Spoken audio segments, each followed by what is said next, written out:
Here we are at the Microsoft portal.azure.com. I have noticed that most of you, I mean, the people that watch these videos for this certification, love the demos part. People want to directly just go into demo. So some of my videos that have most views are the ones where I jump right into demos. And because of that, I've decided to be more hands-on. And if you want to, to read, then you can go, yourself into the Microsoft Learn for this certification. So that's how we're gonna change the format a little bit. So again, we are here because we want to pass this Microsoft Certified Cloud and AI Security Engineer Associate exam. And so we talked about this. Here's the study guide if you want to go through the study guide as well. But I highly recommend using this courses. And I have already created videos that cover the first two courses, and we are now here into the enforced security governance and regulatory compliance. So this is what we are going to cover today. At least these courses are divided into modules. So again, um, if you are serious about the certification and this is the first time that you tune in, then I would suggest that you go back and watch my previous videos. And for reading, again, this is the what we're going to use. So I also already created a video for Module 1, Enforce Governance and with Azure Policies and Resource Locks. So that was the previous, and also configure security controls and remediate recommendations in Defender for Cloud. So all of those are taken care of. What we are going to do next is this one. Evaluate regulatory compliance in Defender for Cloud. And basically, in this module, you use Microsoft Defender for Cloud to assess your organization's compliance posture against security frameworks. You explore the regulatory compliance dashboard. That's what we're going to do in a minute. Investigate control gaps, assign regulatory standards, and generate audit-ready reports that communicate compliance status to stakeholders. So our learning objectives are: one, to explain how compliance standards, controls, and assessment works in the Defender for Cloud, including the role of the Microsoft Cloud Security Benchmark, MCSB. We are going to navigate the regulatory compliance dashboard to identify and investigate failing compliance controls. Then we will assign regulatory compliance standards to Azure subscriptions and manage compliance scope in the Azure portal. And finally, we'll generate compliance reports and communicate posture using audit downloads, compliance workbooks, and Microsoft Purview Compliance Manager. So that's our job. That's what we're going to be doing here. And going back into our page here,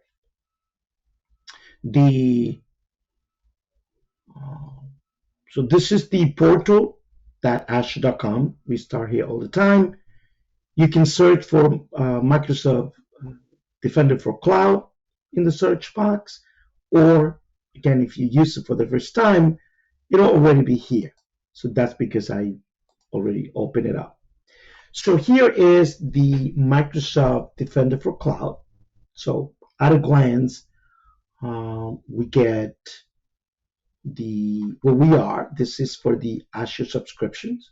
As you may remember from previous videos, we have connected to other environments, AWS, GCP, but we are going to be working with the Azure subscription. And again, for those who have not watched or do not remember, if we want to do that, if we want to choose whether it is the management scope or the compliance, so this is where we come. So and select whatever we want to do. But um, again, we are going to be working with this.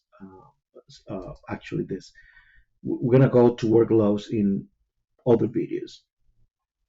As I said before, there's a lot to the Microsoft Defender for Cloud, and we'll cover everything. We'll explain it in simple terms, and so even if you see me, if you see stuff over here that you don't know what it is, and you say, well, she was not going into that stuff now. Eventually, I will go into those things, and we'll cover those things there.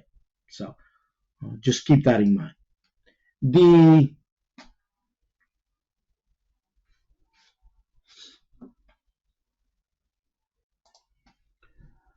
the first objective, again, as we read that, is to familiarize with this page. So here we are at the, we're going to be looking at this reports later on, but so here we are at the Microsoft Cloud Security benchmark. And so this is kind of a baseline that every single subscription it's enabled for when you come in. And the Azure CSPM, Cloud Security Posture Management, it's kind of the tool that you need to make sure that you comply with this benchmark. But we'll explain that. But it's important to understand that recommendations from Microsoft Defender for Cloud regulatory compliance should not be interpreted as a guarantee of compliance. So it is up to you to evaluate and validate the effectiveness of customer controls for your regulatory environment. So these services are subject to the terms and conditions in the license terms. And you can go and click on that. I mean, just because you see something here, it says that it complies with that, you need to verify, right? Trust but verify. It's important to understand that. So if we look at this, again, we are into the Microsoft Security Benchmark. You can expand all this, and so basically, this is the network security. Notice how in the NIST usually has like the first two letters represent the module that you are. So NS is for network security, and so this will give you an assessment of that and what you need. So notice that a lot of the stuff it's not covered here. The AWS is because again we're not benchmarking over AWS right now. This is only Azure. That's why you see that there. But anyway, so here is there's a lot of stuff. There's a lot of stuff here, and that's one of the things that when you get into the compliance, depending on what it is that you're going to do, let's just summarize. Just kind of drill this down. But here are the controls for against this benchmark. Network security, identity management, privilege access, data protection, asset management. Well, this is green. So if you look at this, it says that access management -1, track asset inventory and the rest. So all of this are done in this environment. Then you have the login and threat protection, which if you expand this, it's going to be red until everything is green. So there are 3 here that are completed, but then if you drill down into these, you're going to notice that some of them are not. So for example, Windows Defender Exploit Guard should be enabled on machines. Well, there's 6 out of 8. And then if you expand, if you click on that, see what's going on over here. here we'll see the the virtual machines that we are talking about, and here is the actions that you need to take. Yeah, so here is information on how to do that. In a previous video, I explained that sometimes some of these controls, there is an easy fix. You would see a fix button over here, and you just can click on that, and Microsoft would automatically do that for you. But a lot of these controls are not um, that easy to to fix, right? So you may have to do some work. Again, here is the the description. Affected resources. There are six, and yes, you could go ahead and manually try to fix this, but um, as you may imagine, especially in a big environment, that would be a humongous task, and it's not something you want to do manually. But also in a previous video, we explained that you can go ahead and uh, apply this policy definition. So if you click on that, so here is the policy definition, and then you could go ahead and assign that policy. Choose the scope. Again, we've been here before. So if I want to apply that to the subscription level, and if you have, we also talked about exclusions in a previous video. So you could do that here as well. And again, so we've been here before. So if you haven't, I would suggest that you go back into one of those previous videos where I explained that all that information. A lot of the stuff that we're doing in this course, following the Microsoft guide, I mean, some of the stuff are related. So you'll see me coming into things that I've already done. So if you are following these videos, then perfect, because you'll see things multiple times, and that will reinforce learning. Now, for those of you who are watching this for the first time, then you may have to go back to some of those videos. But anyway, so you can assign the the policy definition right from there. You can open the query to get reports and stuff. And again, so it's important to look at the risk factor. So here the risk level is based on a combination of recommendation, base risk, and affected resources, contextual information. And so yeah, the really important. So this is a median. So this is something that you probably want to take specific actions. And if you want to see more information, click on this little bubble, and we'll give you more information about that. All right. If we want to accept this for whatever reason, maybe it's already implemented or you accept this risk, again, you can document this exemption. You can follow this up, and then this will not be a score against the security score. So that's the whole thing. And if we look at the recommended recommendations, some of some of these things, the recommendation may have dependencies. So if we look at the guest configuration extension, should be installed on machine. So what that means is that for that to comply with that, you first need to do this in some of the machines. And in this case, here are those machines where you need to do that. And again, so you could select this and do this even manually, or use a policy definition, which should be the way to do these things in high scale. All right, so we've seen that we've navigated the compliance. We know how to, apply the definition. The last objective here is to look at these reports. So if we go into the audit reports specifically, many company would ask, especially if you follow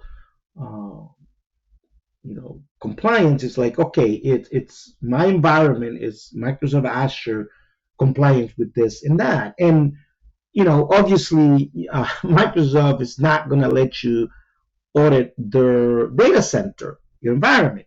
That's why here you have reports. This is attestation. So this audit reports that have been done by third-party companies, reputable company, right?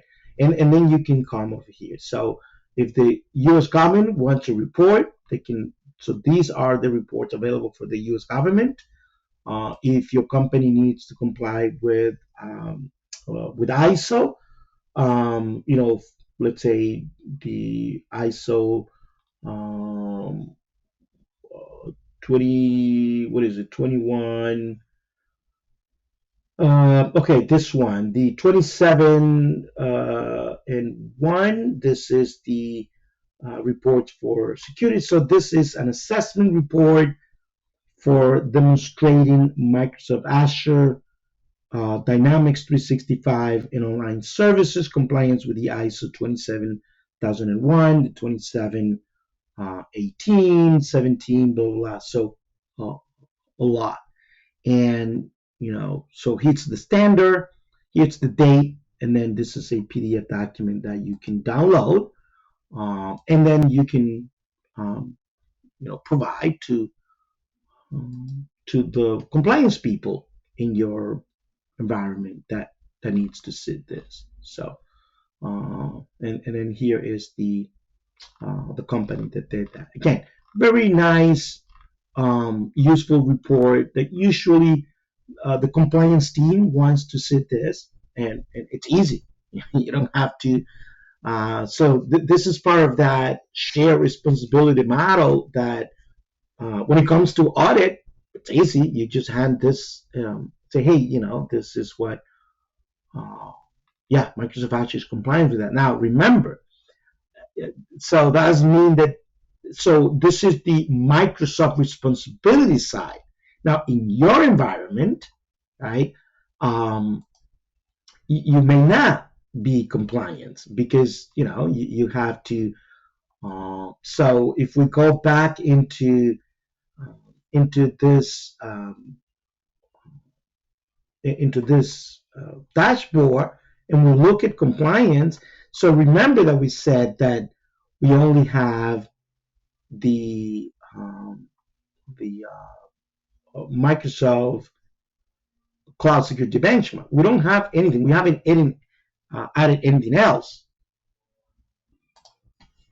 Those of you who have watched my previous videos may recall that if we want to go into all the compliance and take whether we use it or not, if you come to the environment and then you choose either the management group or the subscription that you want to set this to, if you go to the security policies, right? So here you will see those standards. So here we are looking at the standards that you can add to your environment, and then the security score and recommendations, of course, will change based on those standards. So we are talking about, so let's look into we just downloaded the audit for the ISO 27001. So if we look at this, the ISO 27001, which is right here. So this one tracks Azure ISO 27001 and 22.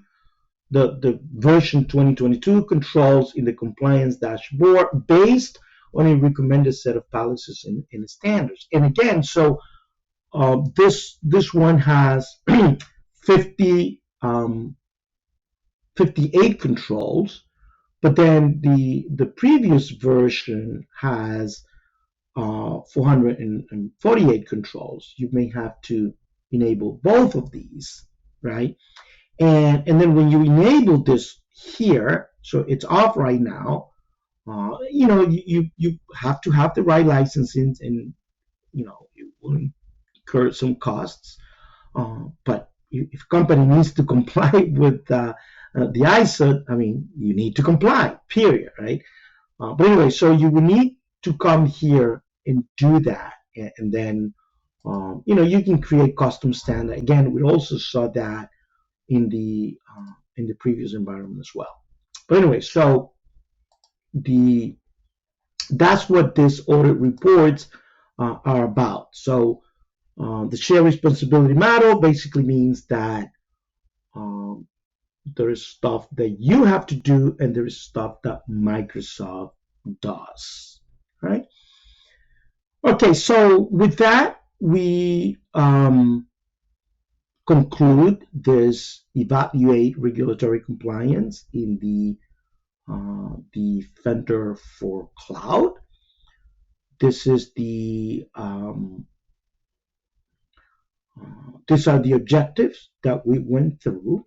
Okay, and so in the next video from this course, so we are in the again, the course that we are now, it's in the Enforce Security Governance and Regulatory Compliance. And as I said before, these courses are divided into modules. So we already covered that. We covered that. This is the one that we just covered. The next video is going to be manage and right size RBAC role assignments for least privilege. That's what we're going to cover next. So hope that you continue and follow me on the next video to go through this journey for the SC-500 certification exam.